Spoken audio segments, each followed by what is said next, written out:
The moons of Zelthara cast a pale silver glow over the icy plains of Argon 9. The planet's surface, locked in perpetual sub-zero temperatures, was the chosen location for the Galactic Academy's infamous night survival test. Every cadet across the known systems dreaded it.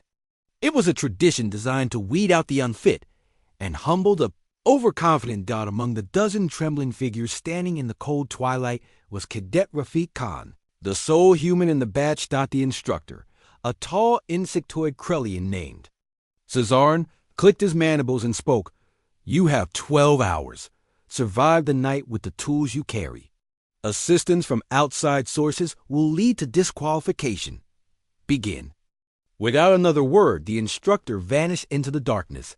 The alien cadets scattered, their bioluminescent eyes wide with panic as temperatures plummeted rapidly. The test had begun. Hour 1, minus 40°C. The Myrick twins, scaled amphibians from a tropical world, attempted to activate their standard-issue shelters. The wind shredded the thin material within minutes. The Chactari, large feline bipeds, huddled under rock outcroppings and growled as frost began forming on their fur. Rafiq didn't panic. He scanned the ground, crunching the snow underfoot, and immediately set to work.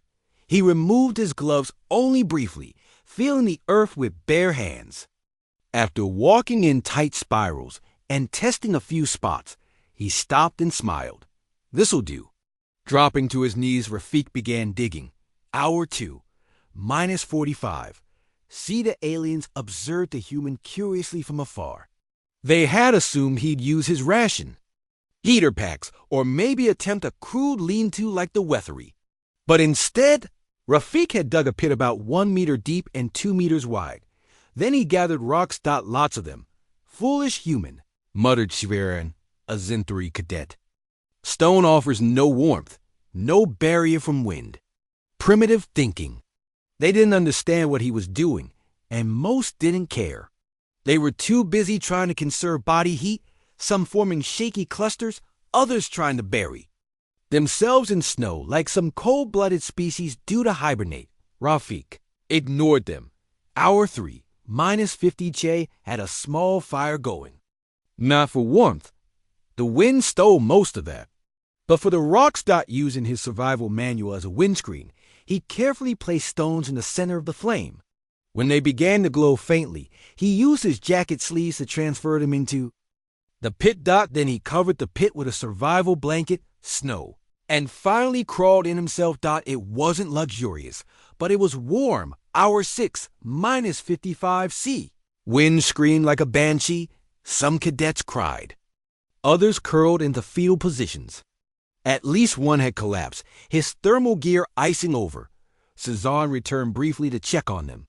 He noted one pitiful beacon from a distress signal. Someone had already failed. He noticed the thermal spike coming from the pit dug by the human. "Impressive," he whispered. Hour 8, minus 60. Conley 5 cadets remained conscious. 2 were in deep hibernation mode, biological adaptations kicking in. The rest were hallucinating, murmuring in their own tongues. Except Rafiq. He sipped warm water from a canteen he kept insulated near the heated stones. The pit was still warm. He'd cycled new stones twice already. And outside, snowstorms. Wind speeds of 90 kph. Death, but not for him. Hour 11, minus 63. Cat Dawn's first light. The survivors, or what was left of them, crawled from their shelters. One Myrick twin had frostbite. The Chactari's fur was singed from a failed thermal pack overload. Shivaran's eyes were glazed, barely focused. And then Rafiq emerged. He stretched casually, like someone waking up after a nap in a cozy bed. The others stared at him, stunned. He walked over, rubbing his hands, and looked at their broken shelters. "You guys didn't heat rocks?" he asked genuinely. Shivaran hissed. "That's barbaric." "No," Rafiq shrugged. "It's Earth." Final hour. Debrief inside the Academy's medical bay. The cadets were being treated. Cezanne stood before them with his usual deadpan expression. Of the 12, only one maintained body heat, hydration, and cognitive functioned the entire night without injury. He turned to Rafik, mandibles clicking in reluctant admiration. The human passed with distinction. One cadet. Weakly raised a hand. How did he know what to do? Cesarin gestured to the screen behind him, displaying images from Earth's mountainous regions. Homo sapiens evolved on a death world. Snow, storms, deserts, volcanoes. Their ancestors survived ice ages in caves. This test wasn't difficult for him. It was nostalgic.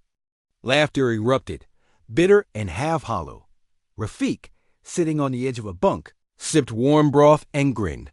I didn't survive this test because I had better tools, he said softly.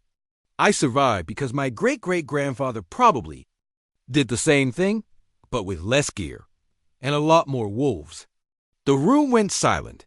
Epilogue weeks later, alien cadets began whispering stories about humans and their absurd durability. Rumors spread of Earth's strange survival techniques: cave heating, thermal pits, fire from sticks, and the terrifying phrase, hot rocks in a hole. What had once been considered primitive was now legendary. And deep in the galactic archives, a new training module was quietly uploaded: Human Primitive Survival Strategies, Mandatory Viewing. HFY